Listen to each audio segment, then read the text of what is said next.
Well, hey everyone, welcome to The Project. It is so great to be with you. Thank you so much for taking the time out of your Sunday to spend it with us. We really appreciate that. My name is Abbey, as Cal so complicatedly said, which it was a really cool introduction, but I'm one of the pastors here, and yeah, it's such a joy and an honor to be able to be on this team and to get to do life with you guys. And so tonight we're starting a new series. It's called Summer Mixtape, and we're going to be diving into different passages in the book of Psalms, which is in the first half of the Bible.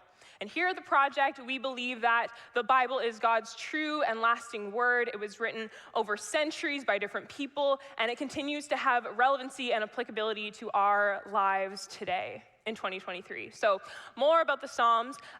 This is a book, it's a collection of 150 musical poems and prayers that were written by multiple authors, but primarily a guy named David, who is a king of Israel.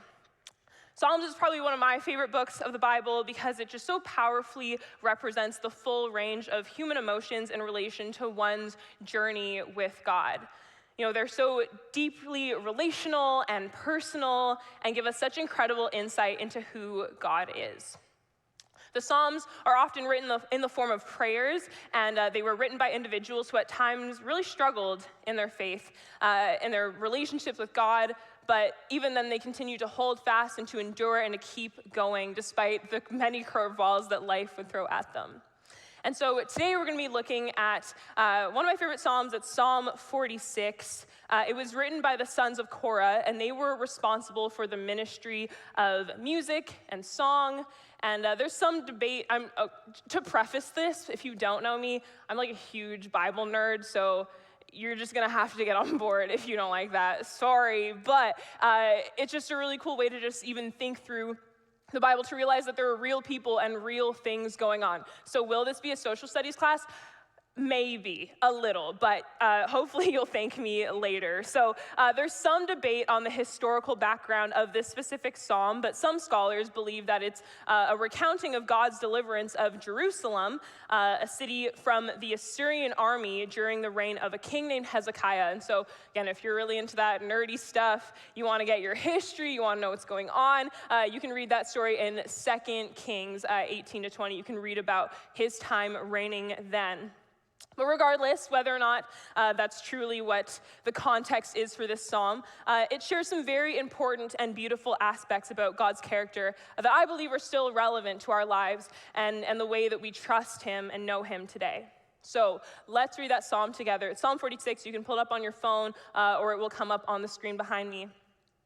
It says, "God is our refuge and strength, always ready to help in times of trouble.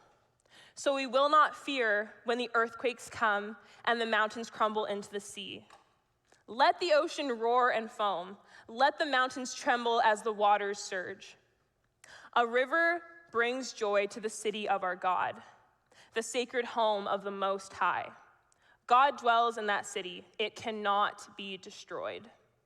From the very break of day, God will protect it. The nations are in chaos and their kingdoms crumble. God's voice thunders, and the earth melts. The Lord of heaven's armies is here among us. The God of Israel is our fortress. Come, see the glorious works of the Lord. See how he brings destruction to the world. He causes wars to end throughout the earth. He breaks the bow and snaps the spear. He burns the shields with fire. Be still and know that I am God. I will be honored by every nation. I will be honored throughout the world. The Lord of heaven's armies is here among us. The God of Israel is our fortress."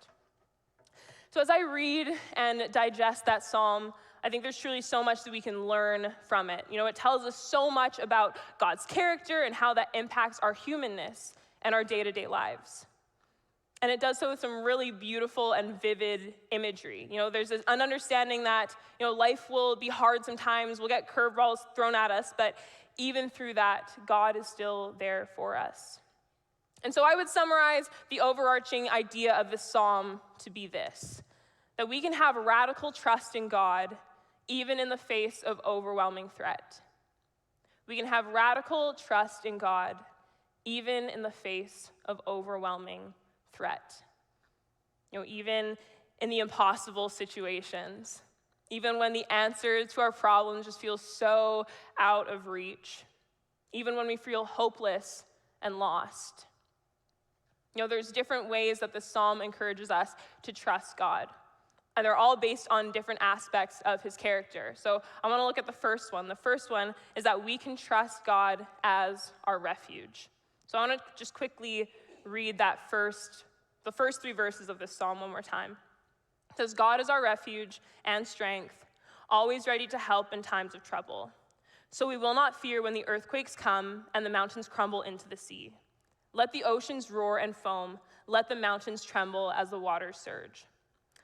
So if we were to consider that contextual argument that I talked about before, that the psalm was written during the reign of King Hezekiah, we can see that things aren't going too great in Judah.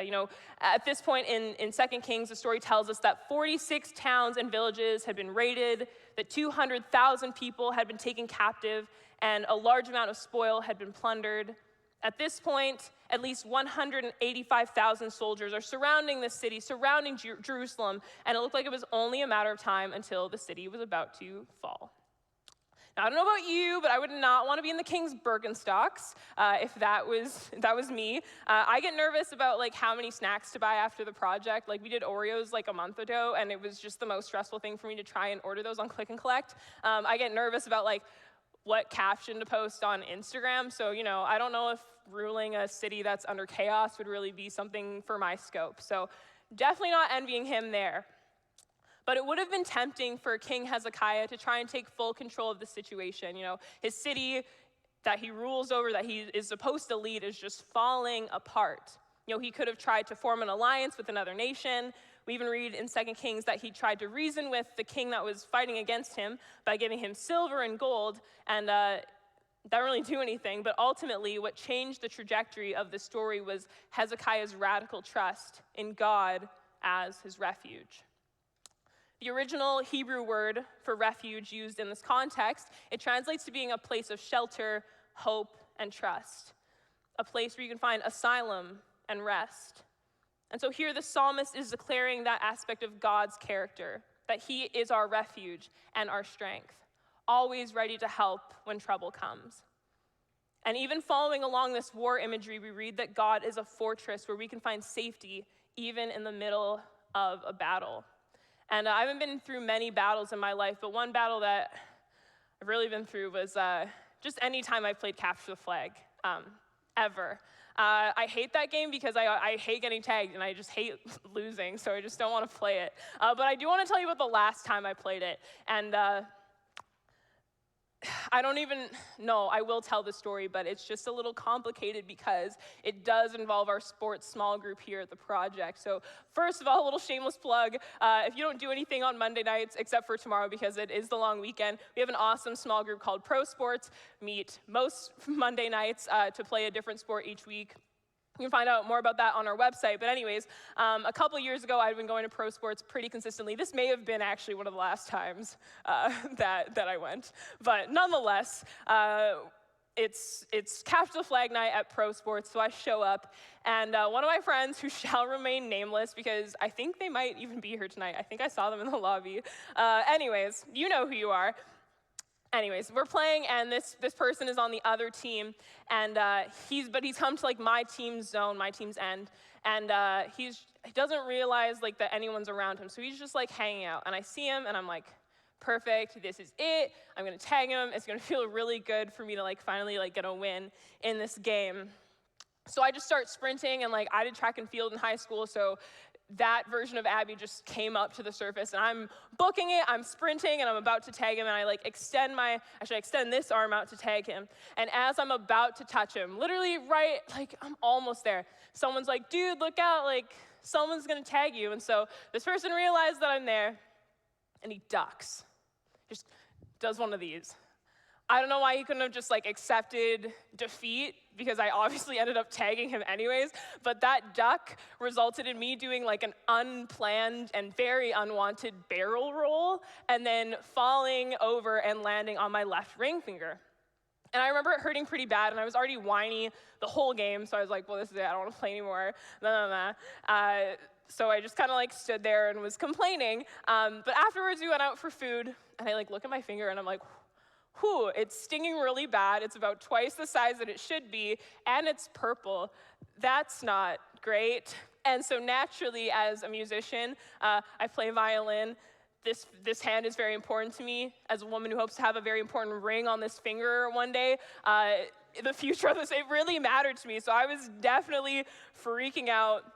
Thankfully, it ended up being fine. I did get to rock a splint for a couple of weeks, but she's doing great. She's doing great, so that's good. But during our games, we had an established safety zone around each team's flag. So that meant that once you were in that safety zone, the other team couldn't tag you. So after all of that fast and strategic running, you could take a break and just rest for a while. Now, did I ever make it there? No, because I was too busy whining about my finger. But in the same way that we had this zone that was protected from the danger of the opposing team while we played Capture the Flag, in the midst of the challenges and storms life brings us, we can trust and run to God, knowing that He will guard us from harm. But it's important to understand the purpose behind God's protection. Like, once you've made it to the safe zone and captured the flag, it doesn't mean that your mission is over. You actually have to successfully bring the flag back to your end. You know, that safe zone, it gives you some time to strategize and to think about how you're going to bring that flag back. But there's still something to do. And the purpose of God's protection isn't just to like pamper us or give us like a nice day at the spa. It's to equip us to get back out there so that we can go back to the challenges of life with a renewed sense of strength and of purpose. And even as a Christian, you know, life is full of challenges and it's full of struggles.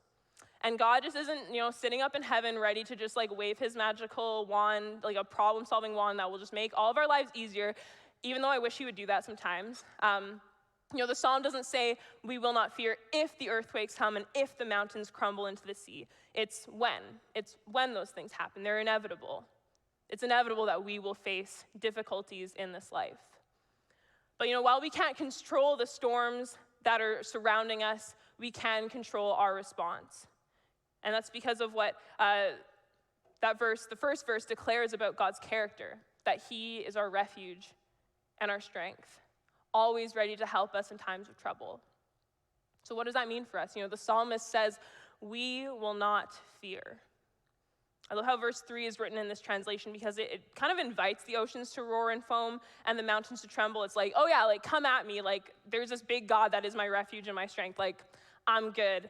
And again, we're just continuing on with the sports story. So I played competitive soccer as a kid, and I used to get really, really nervous before games. To the point where like I couldn't eat like 3 to 4 hours before a game. I would just get so nervous. So I really had to like plan out my meals to make sure that I was still getting my nourishment. But there was one time that we played against a team in our league that was not very good. And all of a sudden I just had a ton of confidence in my stomach. So much to the point that like, I was like, you know what? I'm actually hungry, like half an hour before this game starts, so what do? I go to McDonald's and I get 2 chicken snack wraps, and I play with them both in my pocket the whole time. And I think that's kind of one of the coolest things that I've ever done. But I was so confident. I was so confident in the strength of our team, and I trust that we would do well, and we did, so I didn't have this sense of like fear or doubt. I could just eat the snack wraps and enjoy the game. But because of who God is, we can trust him as our refuge. Not only that, but we can also trust him as our resource. As we look at the second portion of this psalm, this war and battle imagery, it continues. It says, a river brings joy to the city of our God, the sacred home of the Most High. God dwells in that city. It cannot be destroyed. From the very break of day, God will protect it. The nations are in chaos, and their kingdoms crumble. God's voice thunders, and the earth melts. The Lord of heaven's armies is here among us. The God of Israel is our fortress. So let's just dive back into what's going on with King Hezekiah at this point. So Jerusalem, which is considered the city of God, is unique to all other ancient cities. Again, we're putting the social studies caps on right now, okay? It's very different than the cities of its time because it wasn't built on a river.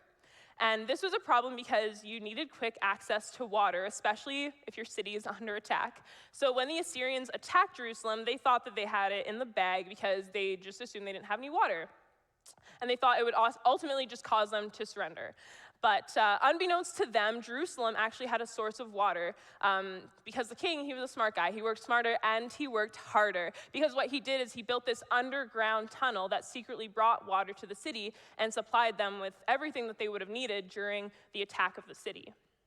And on an even deeper note, this river is a reflection of the spiritual resource that God is to us.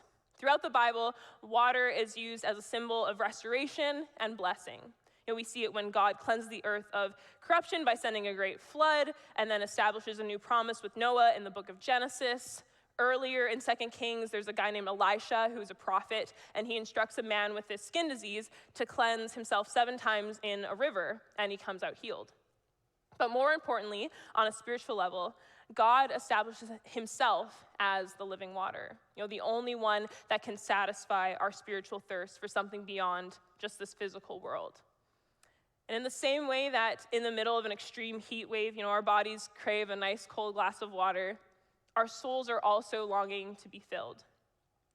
And since the beginning of time, humanity has tried to fill that void with all of the wrong things. Sometimes it's explicitly destructive things like alcohol or drugs or pornography or sex outside of God's intended design, greed or crime or whatever it is. And then there's sometimes things that may not appear to be so bad on the surface, like people or job success or material things or social media or TV or movies. And the problem with giving these things a pedestal in our lives is that, there's a few. First of all, they're temporary. Your cars and your clothes won't be buried with you when you die. They don't have the ability to know us intimately. Netflix and Disney Plus and Crave, they don't care about how hard your life is or what you're going through. They'll check on you to make sure you're still watching, and they'll take your money at the end of the month. Even people in our lives, despite how much we love them and know them, they still aren't perfect, and there's going to be times where they let us down. And ultimately, they all pale in comparison to the love and care that God has for you. And I'm not saying you should isolate yourself from your loved ones or never watch your favorite show again, but what I want you to recognize is that when we trust God to be our primary resource, he promises to fulfill us completely. Later on in the New Testament of the Bible, where we're hearing or reading the accounts of Jesus' life here on earth, Jesus is speaking to a woman who is drawing water from a well. And he invites her to partake in his spirit of grace to drink from the living water that will be all satisfying and will lead to the gift of everlasting life. So when we choose to accept the gift of God's Spirit, the Holy Spirit, and metaphorically drink the living water, we will be sustained and we will be fulfilled. And that's the beautiful thing about our God, is that he doesn't just shelter us from the dangers around us, but he also provides for our needs. And lastly, we can trust him as our ruler. So the last portion of this psalm, it says this: "Come, see the glorious works of the Lord. See how he brings destruction upon the world. He causes wars to end throughout the earth. He breaks the bow and snaps the spear. He burns the shields with fire. Be still and know that I am God. I will be honored by every nation. I will be honored throughout the world. The Lord of heaven's armies is here among us. The God of Israel is our fortress." So this third and final scene, it reflects the outcome of King Hezekiah's radical trust in God. After he prays for the Lord to save his people from the hand of the Assyrians, God comes through in a truly incredible way. He sends down an angel in the night, and he strikes down all 185,000 Assyrian troops. And the morning, the people of Jerusalem, when they wake up, they realize that they had been spared, that they had been saved. They didn't even have to fight the battle, but the bodies of their enemies were left as evidence of God's faithfulness to them. Even though the Assyrians came with the intent to attack, and it seemed like they would be successful, God, being an all-powerful ruler, disarmed them so that their plans wouldn't prosper. The writers of the psalm, they begin this section by encouraging the reader to remember God's work throughout time, how he has delivered people from their enemies time and time again, and how he even continues to do that for us today. When we trust God as our ruler, it requires us to give up control, to step out of the driver's seat of our lives. And I know for me, as someone who loves control, that is a very hard thing to do. By nature, we want to plan things and govern our lives. But I want to encourage you today that it is so worth it to trust God as the ruler of your life. First off, because he wants to fight your battles. It would have been very unlikely that Hezekiah's kingdom would have been able to defeat the Assyrians. They were outnumbered, losing all power throughout the land. But we see that Hezekiah followed the instruction of just being still. God did all of the heavy lifting. He defeated the enemy and also kept Jerusalem intact at the same time. Now, sometimes there are times where, God tells us to move and to act, like when he built that underground tunnel, that was some wisdom on his part. But until then, we can allow him to work in his own way and in his own time. It's also worth it to trust God as the ruler over your life because of his presence. There is never a part of the process where we are left alone to fend for ourselves. The psalmist says twice that the Lord of heaven's armies is among us. And usually if you repeat something, that means that it's pretty important. He is with us in the brunt of the storms that surround us. He's with us when our mental health isn't great, and when our hearts are broken, and when we lose people in our lives, and when we fail. When we're sick and stressed and tired and lonely. And he's there when life is great. When we feel happy, when we get the guy or we get the girl or the promotion and the results that we were hoping for. One translation of this passage, it says that he is on our side. He wants to fight our battles, and he is also for us. He's on our team. He wants you to succeed. He wants the best for each of you. His desire isn't merely for us to just suffer for the sake of suffering, but it's through the hard things we face that he will make himself known to us. He'll show us that we can lean on him and trust him because he's got it. He has a plan and purpose for each season. So I encourage you to remember how God has carried you in your own life and to find comfort in the fact that he's done that and he will continue to do that again. So as we enter into this time of worship again, we're going to just sing a couple of songs together. I just invite you to just, reflect on this psalm. Maybe there's something that you feel like God is saying to you. Maybe there's something in one of these songs that will just really resonate with you. And like I said, I love how open and vulnerable and honest like that theme is just throughout the book of Psalms. And for me, it's just an encouragement that we can also be vulnerable and real and authentic towards God. If something is going really, really bad, you can have this unfiltered conversation where you're like, oh, life sucks. You don't need to put on a face and pretend like everything is good before you go to God. He already knows, so there's no point in hiding that. And so I just encourage you to think, in your own life, what or who is your refuge, your resource, and your ruler? What are you running to for safety and provision? What is leading you in your life? And how do you know what those things are? Well, it's reflected in your values. What do you value? How do you spend your time? How do you spend your money? What do you think about? All of those things. And so I encourage you then to think about what shifts you need to make in your own life so that God can hold that position, those positions of being your refuge, your resource, and your ruler. And this isn't a time for you to be like, oh man, I'm the worst person or I'm the worst Christian in the world. That's definitely not what this is about. But that's just the grace of God, is that he just wants you to be real and honest. He wants to meet you right where you're at so that you can pick up and keep going. So maybe things are going really great right now, and that's awesome, and maybe they're not, and that's okay too, but I just encourage you to just be real in these moments. Take some time to pray, to sing these words over your life, and just, if you seek him, I promise that he will meet you. So let me pray for us. Lord, I thank you that you are a refuge and our resource and our ruler, that you want to hold these positions in our lives. So if there's things that are maybe in the way of that, would you just make it clear to us? Would you help us to make those shifts and transitions so that you can have your way, so that you can lead us into the life that you want us to live, Lord?